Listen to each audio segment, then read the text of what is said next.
the wealth gap. Get to this generational wealth, bet that. We gon' lift off like a jetpack. Time to tune in, not just speaking real facts. Right here is everything you need. This ain't no get rich quick thing. Create your own economy. Cause we ahead of the crypto curve, yeah.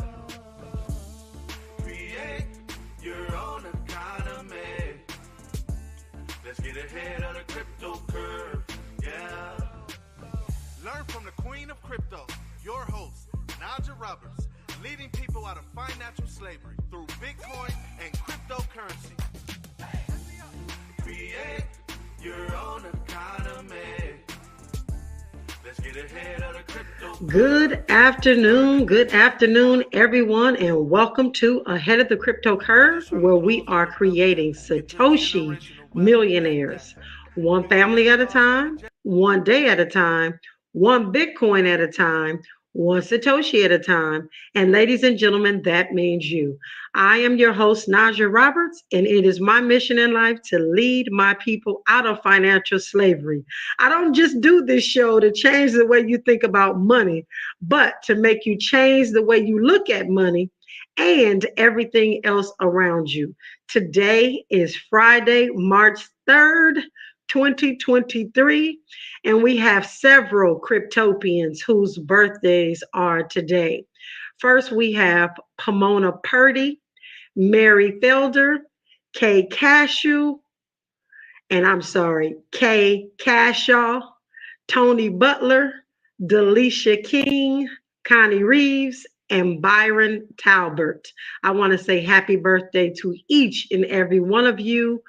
I hope that your day today is filled with all the love, joy, peace, and happiness you deserve on this fantastic day.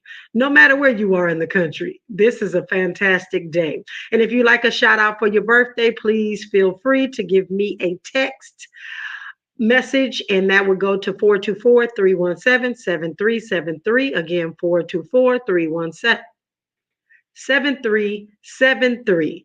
And we are also in the middle of our Women's History Month.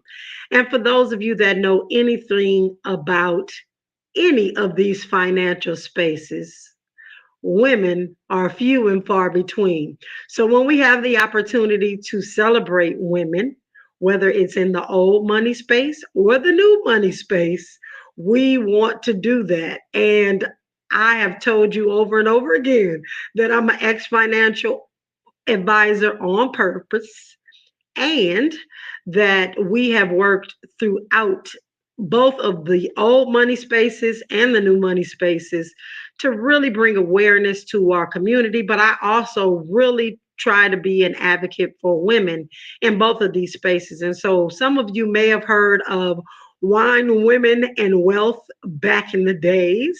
That was something that I was doing for Transamerica that actually got taken from me, and someone else did the copyright on it and sent us a cease and desist and told us we could no longer do our own events, which were Wine, Women, and Wealth. And so in this cryptocurrency space, I have definitely trademarked Wine, Women, and Crypto, because we are doing that on a regular basis. And so the women that we are honoring this month, some of them have been on live with us to talk about the different things that they do in the space. And today's woman that we are going to actually honor for Women Who Crypto is a young lady by the name of Elizabeth Stark. And she is a blockchain entrepreneur. She's an educator. She is an open internet advocate. And so Elizabeth is the co-founder and the CEO of Lightning Labs. And she has a network of clients that scale and speed up the Bitcoin network. She is a fellow Coin Center individual, and she is leading the digital currency policy organization, and she's an advisor at Chia, a company that is building new, easy to use blockchain protocol. And again, there are so many fabulous women in this cryptocurrency space, and it is really important that we acknowledge the women in the space as well as we acknowledge the African Americans or the Black Americans in the cryptocurrency space. Because when you go to these networking events, when you go to these conferences around the world, in our country, in our states, there are very few Black Americans and there's also very few women. And so we have to really fight for a seat at the table. And that's why I always say we are going to build our own table and pull up our own chairs, because we cannot wait and allow them to recognize us, because we are a force to reckon with all by ourselves without having to have them give us any type of validity or anything like that. And so that's why these 2 months that we are going through, Black History Month as well as Women's History Month, are huge for me in this cryptocurrency space, because I really feel as though we have not necessarily something to prove, because we're doing our thing. We just want them to know that we're self-sufficient and we can work this thing with or without them, just like Bitcoin can deal with whatever is coming forward through regulation, through politicians, through community, all of those things. And we're going to have a conversation about that, because I am loving talking about exactly where we are as it relates to Bitcoin, and a lot of the questions that people have. Does Bitcoin actually need an ally? And when we come forward, we are going to answer that question in a quest for us to better understand what this thing called Bitcoin is, this thing called cryptocurrency is, and what Gary Gensler, our chair of the Securities and Exchange Commission, really has to do with things. And I've been talking about it over the last couple of weeks, just to make sure that you're clear, that you're not scared, that you're not running with your tail tucked, thinking that they're going to have any major impact as to what and how we can participate in the Bitcoin network. So with that, ladies and gentlemen, when we come forward, we'll continue the conversation. And that conversation will start with Bitcoin requires absolutely no allies. This is KBLA Talk 1580.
right, we will be coming forward in just a second. I'm listening to a little commercial in my ear.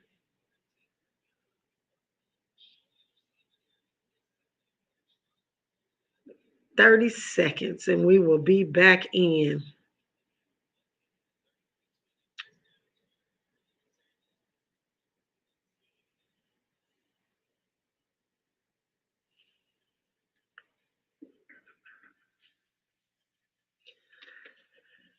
All right, welcome forward. And so we are going to talk about Bitcoin and as I said, doesn't require any allies or anything like that. But before we do, I was actually listening, as I do, to some of the other cryptocurrency influencers and individuals that are talking to groups of people about cryptocurrency. And something actually piqued my ear, and I had to rewind on what I was hearing. A person that was talking about cryptocurrency and the markets and all of these things just blurted out that Black people are getting paid to be pregnant in America. And I'm like, what in the world could he possibly be talking about? But the reason I'm bringing this up is because as I'm in this cryptocurrency space, I'm trying to really figure out a lot of their motivation. And I have to say, their motivation for being angry with us as a community who has not done anything to them and never has. And I thought this cryptocurrency space would bring with it a little less tension, I guess I should say, because of some of the individuals that I've met in this cryptocurrency space. They've been very welcome and open arms in making sure that I got the information that I needed to start my exchange and doing little different things. And for the most part, this cryptocurrency ecosystem and the people in it have been very welcoming, but I still am not going to say at all that I'm surprised that, the racism and some of the things that happen in not some of the things, all of the things that happen in all the other industries are here and are present in this cryptocurrency space. But for me to hear him telling his listeners that Black people get paid to have babies in America. And then he followed that up with LGBT, or he said transgender individuals get money. And then he tied that in with immigrants coming over the border.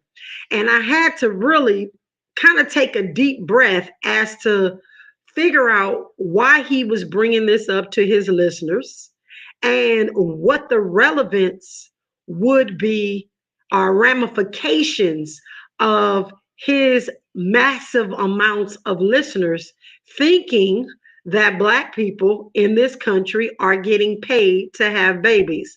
Of course, this has nothing to do with cryptocurrency specifically, but this was said on a cryptocurrency channel just in the last 2 days. And so I kind of sat back and finished listening to what he was talking about.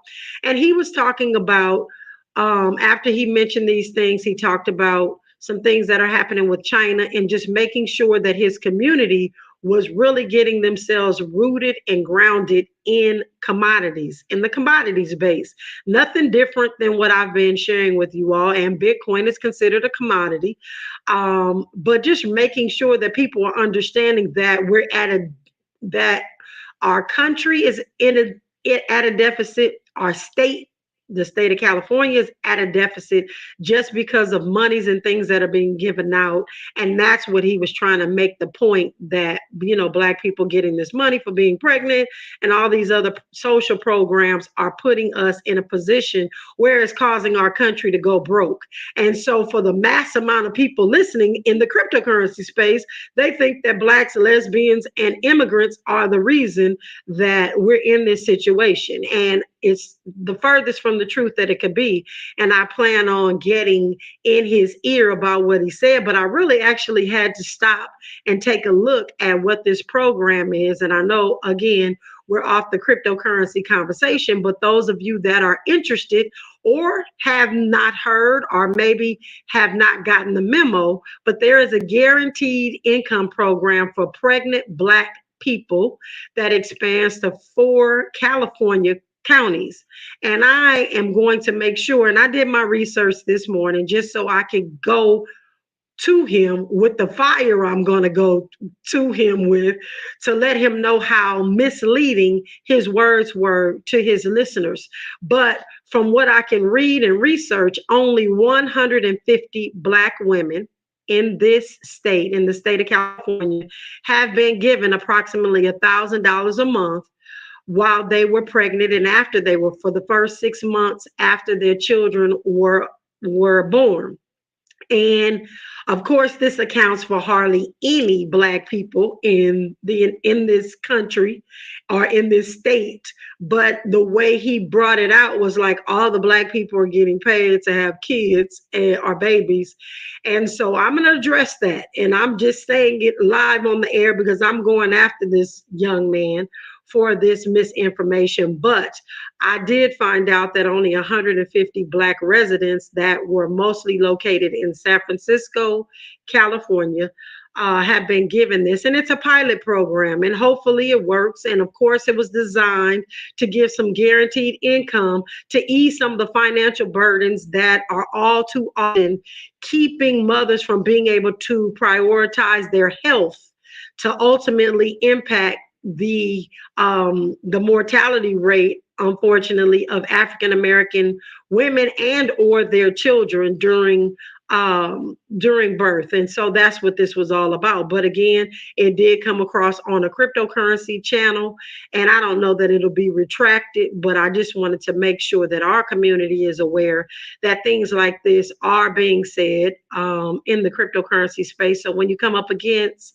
some individuals that may have something to say about that, you'll know exactly where it's coming from. And so that's what we're here to do, right? Stay ahead of the crypto curve. Not that it's going to have any bearing on any prices or anything like that, but just so you know how some of the mindset about us as a community is being spewed across this cryptocurrency space. So with that, ladies and gentlemen, I really still firmly believe if we have our Bitcoin and our finances in order, in 5 to 10 years, a lot of this stuff that they're talking about will not matter because we will be closing the wealth gap. And that is what I feel. And that's what every fiber in my body tells me that. And as we look into Bitcoin, which requires no allies.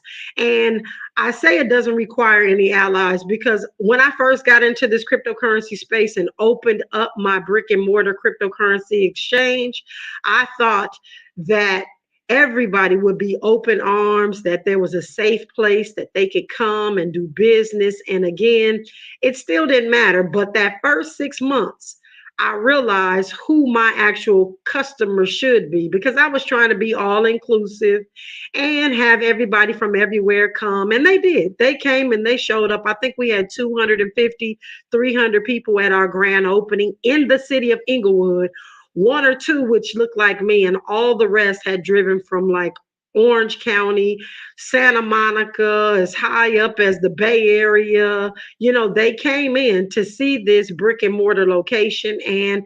But the truth of the matter is they just came to see, not necessarily support. And I will say not support at all. And so I learned very quickly in this cryptocurrency space that my community had to be my focus and that I was doing this for my community. So I should be expecting my community to show up and nobody else in that manner. And so I realized I didn't need those allies as much as I thought I did. And of course, when you come up in the financial service space, you feel like you need allies, people to ride with you, people to work with you, and you absolutely do. And those allies do come far and few between, I'll say that.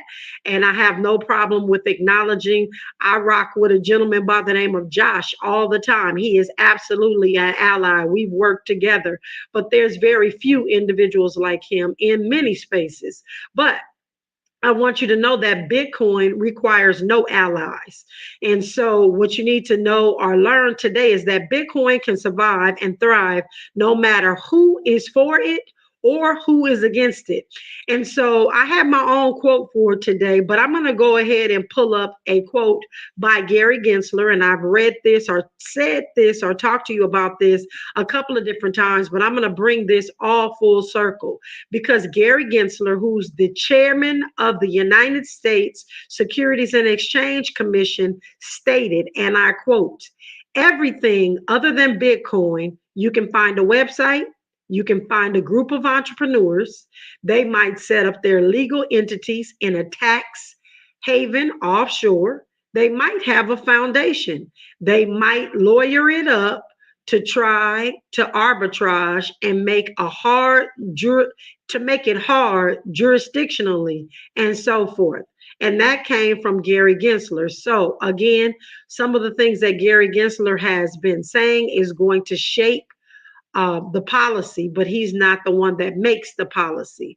And so both the Bitcoin and the cryptocurrency space, and I'm saying it that way so that you know, because I've always said that cryptocurrency is an overarching asset class, and Bitcoin is just one of those cryptocurrencies inside of that overarching space.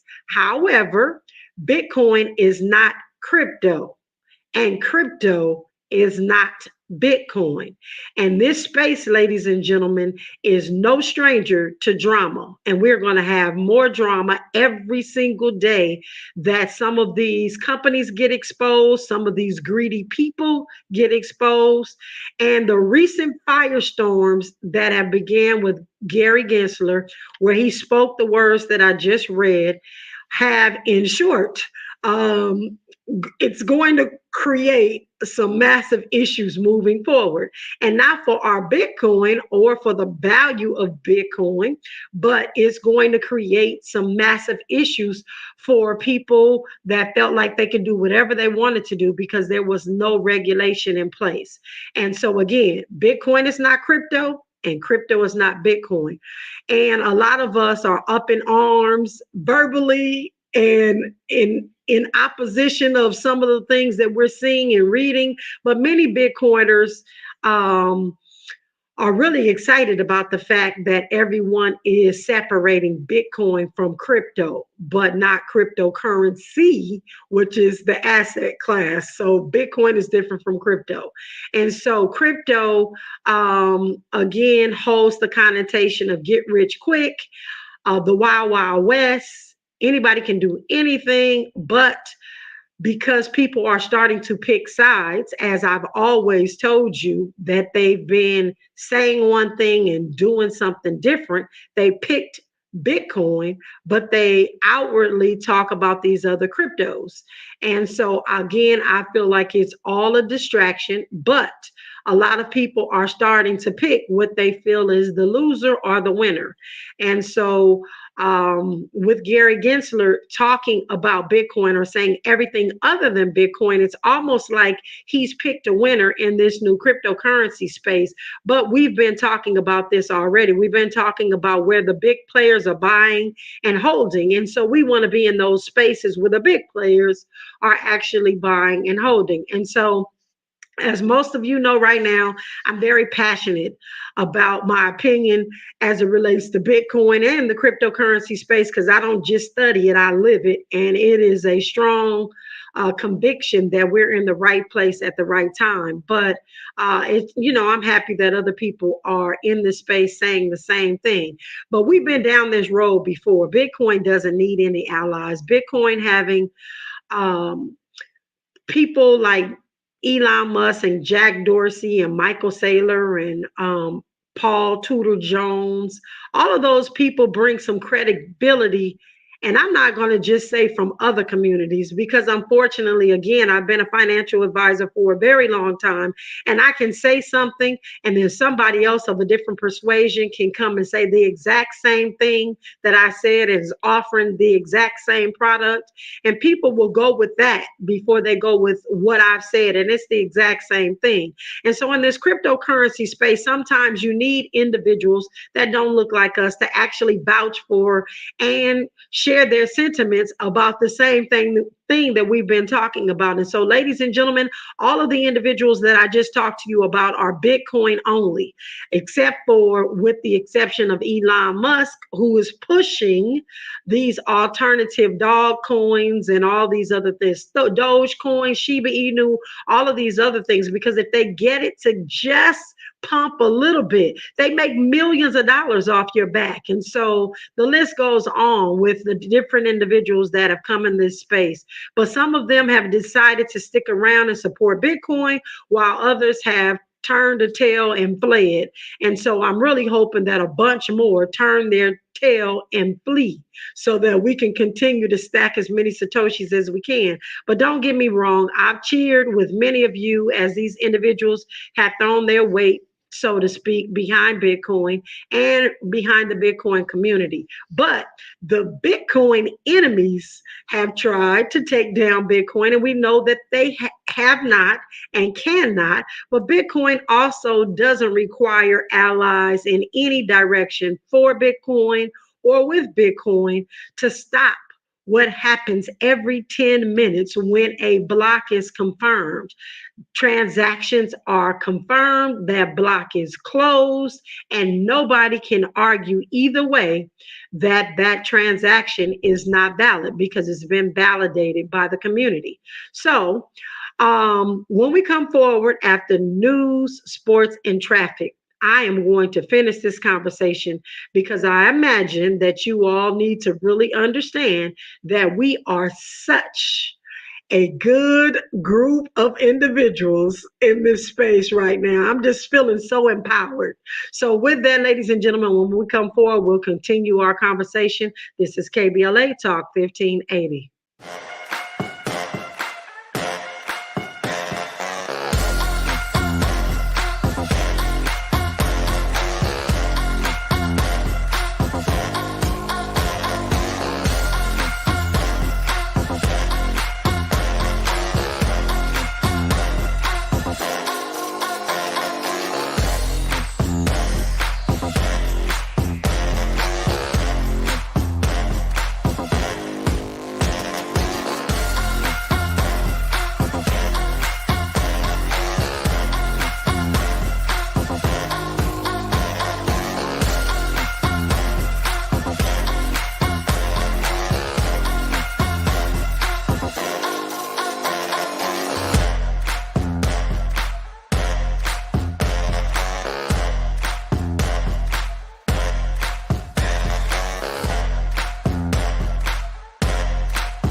All right. Welcome forward. Welcome forward. So, let's just wrap that last little part up. So, what sets Bitcoin apart from everything in the cryptocurrency space is the fact that Bitcoin is the only truly decentralized coin. There's no corporation, no foundation, no team calling the shots in Bitcoin.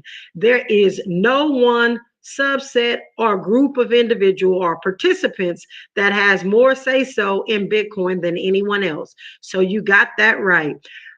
Michael Saylor, with billions of dollars of Bitcoin, has no more say than little old me sitting over here with my small amount of Satoshis.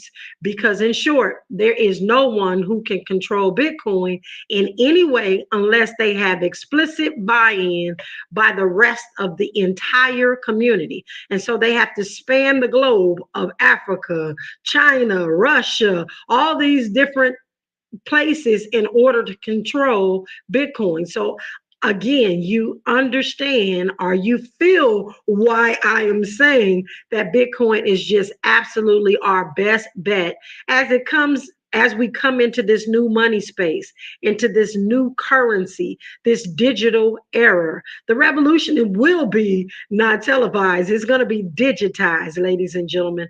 And so Gary Gensler, with all the power that is afforded to him, vested to him by the United States government, has no more ability to move the Bitcoin blockchain backwards or forwards if you leave it to me to give you an interpretation.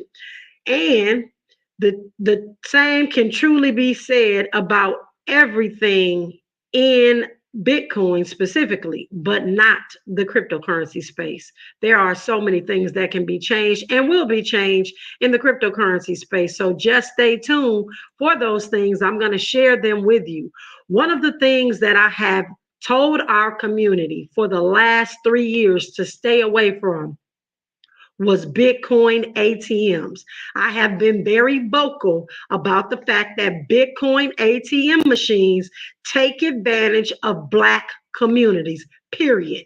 They're taking 50% commissions, 20% commissions, and I have just been infuriated when I come to these machines and see what they're doing to our communities. Well, thank goodness somebody, and I guess this has all to do with their crackdown on the cryptocurrency space and protection of Black people in America. But I'm glad about this one. The Chicago area suspects are actually charged for illegal cryptocurrency ATM machines. They got over 2,500 machines across this country, and they were running a illegal operation. And so needless to say, they've known that these machines are there forever.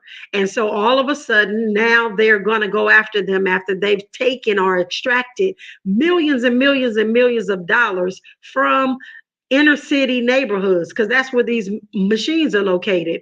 And so, ladies and gentlemen, I'm going to go and talk about this article, but I also want to share with you there is no Bitcoin ATM machine that I think that you should be participating or utilizing, even though Spike Lee came out and supported, because I know he was paid to do so. He was on a commercial for a Bitcoin ATM machine company. Now, I like that company. I'm not saying that they're doing anything ill-willed, but the fees still take advantage of the African American community, the Black community across this United States, because that's where most of these machines are positioned, in gas stations, convenience stores, liquor stores, and things of that sort, where you don't have any connection with the person that you're buying the Bitcoin from. But this particular company was called Bitcoin of America. And so these machines were in 2,500 locations. And these victims, mostly elderly and again, Black Americans, were getting 20% taken out of every single one of their transactions. So if they were buying $1 worth of Satoshis, which is Bitcoin, they would only get 80 cents. And then when they went to take that 80 cent of Bitcoin back to get it transferred back into fiat money, then they would get another 20% taken. So in essence, they lost 40% on the dollar trying to transact in Bitcoin. And so this company did not have money laundering protocol in place. They did not have any type of terrorist protocol in place. And so they were violating a bunch of laws. But I am so curious as to how they got 2,500 machines placed in our communities across the United States. And they didn't have any licenses whatsoever. They weren't doing anything that they were supposed to do. So yesterday evening, there were over 100 law enforcement officers and different jurisdictions that were involved in bringing 3 people to justice. 3 people were running this operation, a father and son group, and there was one other individual. But Bitcoin ATM machines, ladies and gentlemen, I ask you, almost beg you to stay away from them. They mean you no good. Even if you go to a Bitcoin ATM machine and they give you, let's just say you put in $100 and they give you $90 worth of Bitcoin. If you, in some cases, go and say, okay, I want to put 50 of this $90 into a separate wallet so that I have this Bitcoin so I can transact with this Bitcoin.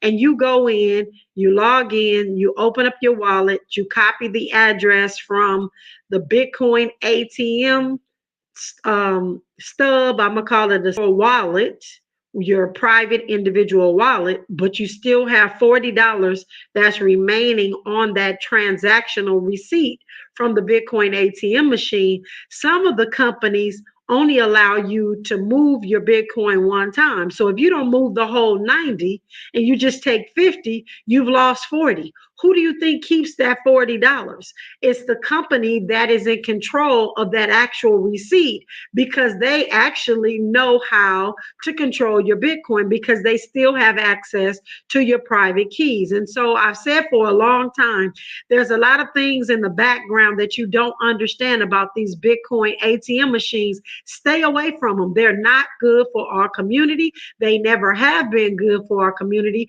But now the beautiful thing is 2,500 of these machines will be immediately moved from 31 states across the United States. And so we'll keep our eye on this. If you have deposited money in a Bitcoin ATM machine and you have that sheet of paper that has a QR code on it, I would suggest you take that paper and transfer your Bitcoin from that receipt off into your own wallet where you hold your own private keys, because there's no telling what is going to happen. So if you've used a Bitcoin of America ATM machine, just know that there's a problem going on right now, and you may possibly have to deal with it sooner than later. And that is a big warning to each and every one of you that are utilizing these ATM machines. I've said it before, there has been a lot of fraud and money laundering and just outright raping of our community financially through these machines. And so please stay away from them, and just know that this just took place yesterday. And again, that is Bitcoin of America. And it almost looks like Bank of America, but it's Bitcoin of America. So that's one of the things that I wanted to talk to you about. And so when we come forward, we will jump into a couple of other things that are going on in the cryptocurrency space that may affect some of you that are trading stock as well. So we are going to jump into that conversation when we continue. This is KBLA Talk 1580.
All right, we're back in about 20 seconds.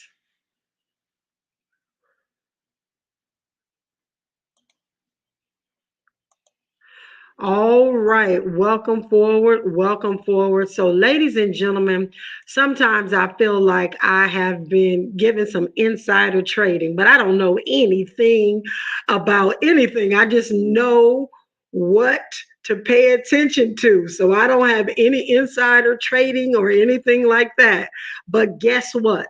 Last week, actually about 2 weeks ago now, I told you that the Koreans that we were buying our Bitcoin for had us to change banks. And they were banking with Silvergate. And I explained to you all about how Silvergate was the new, what they consider the bank for this new young financial services industry. And they had us switch from their Silvergate account, which gave me a red flag that something was going on, and they had us switch to another bank. Well, today, crypto bank Silvergate crashes on Wall Street. This California firm is difficult, in a great difficult position. Most of their cryptocurrency clients have left effective today, and they are looking like they're going to collapse. This is a sound warning that looks or sounds more like a thunderclap. This is a massive bank that is FDIC, they're FDIC insured because, of course, they're in with the Federal Reserve, and they touted themselves as a bank that was powered by blockchain technology. So, what that actually means, I don't know. I won't say in its totality that they weren't telling the truth, because if they were blockchain technology driven, then they would not have to wait to do reports. Like, everybody could look in and find out exactly what was going on, but most of the customers are gone because they were not able to file their regulatory filings because they said they needed to stay with their attorneys and some individuals that were doing a third party audit before they actually filed their paperwork. And so that signaled to a lot of people that something was wrong. And so as of March 1st, a bunch of people jumped ship as clients of Silvergate. As a result, today, their stock price has dropped tremendously. So for those people that were looking to get rich off the picks and shovels of the Bitcoin space, this is one of the pick and shovel companies that may not be faring well after today. But again, you had about 2 weeks lead time, because I was telling you all that something was going on with Silvergate. I didn't know what, I didn't know how it was going to come down the pipe, but I did know something was going to happen. So today, the stock for Silvergate is at $5.66, down from where it was about a week ago at $24.71. And so I just wanted to share that, because that is something that I have been sharing with you all. And I was hoping that our community, whoever was involved in the stock market that was trading, would take advantage of knowing ahead of time that something was wrong and that changes were being made amongst those individuals that sit in this space 24 hours a day, 7 days a week. And as those warning signs come up, that's why we're here on Ahead of the Crypto Curve, so I can keep you all ahead of the crypto curve. But Bitcoin's price today is at $22,247. In the last hour, it's down 0.4%. In the last 24 hours, it's down 5.1%. In the last 7 days, it's down 3.7%. Ethereum is trading at $1,557. It's down in the last hour, 0.27%. In the last 24 hours, 5.27. And in the last 7 days, 2.89%. And again, as we scroll and we look at all the rest of the cryptocurrencies that follow the leader, they're all red, all the way down as far as I can see. And so, ladies and gentlemen, we are still trading sideways, and I suspect that we're going to be trading sideways for a very long time. So, this, in my opinion, is the greatest time in history for us to be able, and I'm saying us, me and my husband, my family members, my very close friends, it's a good time for us to continue stacking Satoshis because Bitcoin is on sale. It is on sale.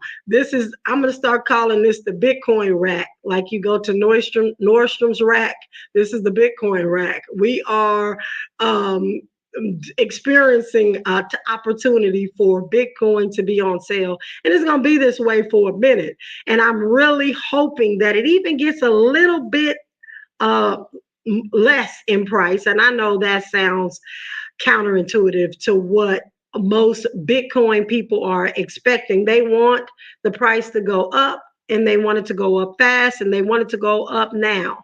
And so I feel like we have some time, especially since we're building for our future great grandchildren. We got some time.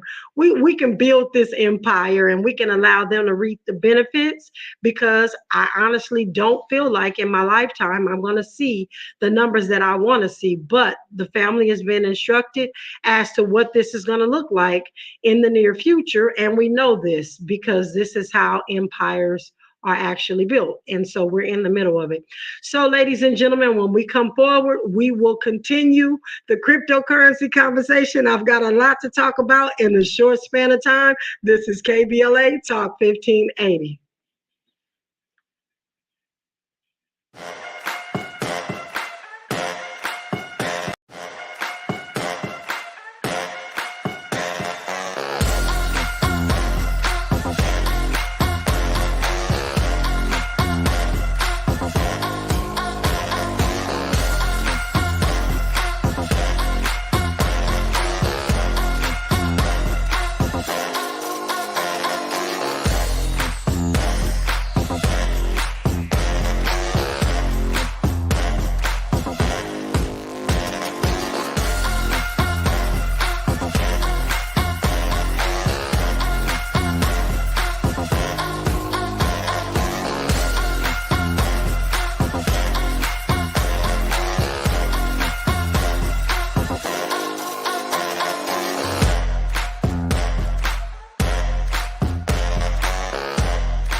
All right, welcome forward. And so, since we just have a few minutes before we are done, I'm just going to say this weekend, if you are available and you would like to experience a crypto essentials where I break down the very basics, make sure everybody's on the right track to understand. We're having a crypto essentials tomorrow in the morning, and you can actually reach out to me at 424-317-7373. Again, on social media, you can follow me everywhere at Najah Roberts. No underscores, no dots. Please make sure, ladies and gentlemen, you are not sending money to individuals that are saying that they're me, that they're going to trade for you. That is not me. We are buying our Bitcoin, and we are holding our Bitcoin, and we want to make sure that you're clear that there are lots of imposters out there. So please don't send any money. And also on Sunday, I will be doing an event for Dr. Heavenly Kimes. She is one of the personalities on Married to Medicine. And I will be doing the State of Black America in the cryptocurrency space for her this Sunday. If you're interested, please go to her social media or mine, and you can find the links for that event. But I'm looking forward to tomorrow's Crypto Essentials. So again, you have time to register. It's not too late. So please, again, reach out if you're interested in that. We're going to do our daily dollar cost average. We are making Satoshi millionaires. So let me tell you what it would take to be a Satoshi millionaire as we are buying our $6 worth of Satoshis today. Well, since the price of Bitcoin is right at $22,000, ladies and gentlemen, you would actually be a Satoshi millionaire today if you had $220 worth of Bitcoin. That's what it would take to get 1,000,000 Satoshis under your belt. So what we are trying to suggest to our community, and I don't say this often because again, I do not want to make anyone do anything. We are creating Satoshi millionaires. So you can be a Satoshi millionaire with just holding $220 worth of Bitcoin right now because it's at $22,000. But if you would like to be a 100 million Satoshi holder, that will cost you $22,000. But you can do it with $22. You can do it with $20. You can do it with $2. Ladies and gentlemen, you can buy as many Satoshis as you like or as little as you would like. Just get off zero, in my opinion. So, ladies and gentlemen, we are making way for the DL Hughley Show. I'd like to thank each and every one of you for rocking with me here today on Ahead of the Crypto Curve, where we are creating those Satoshi millionaires one family at a time, one day at a time, one Bitcoin at a time, one Satoshi at a time. And ladies and gentlemen, that means you. You're listening to Najah Roberts on Ahead of the Crypto Curve. Please follow her on all social media platforms at Najah Roberts. No underscores, no dots, no numbers, just Najah Roberts. Let's close the wealth gap. It's our turn. This is KVLA Talk 1580. Learn or get left behind.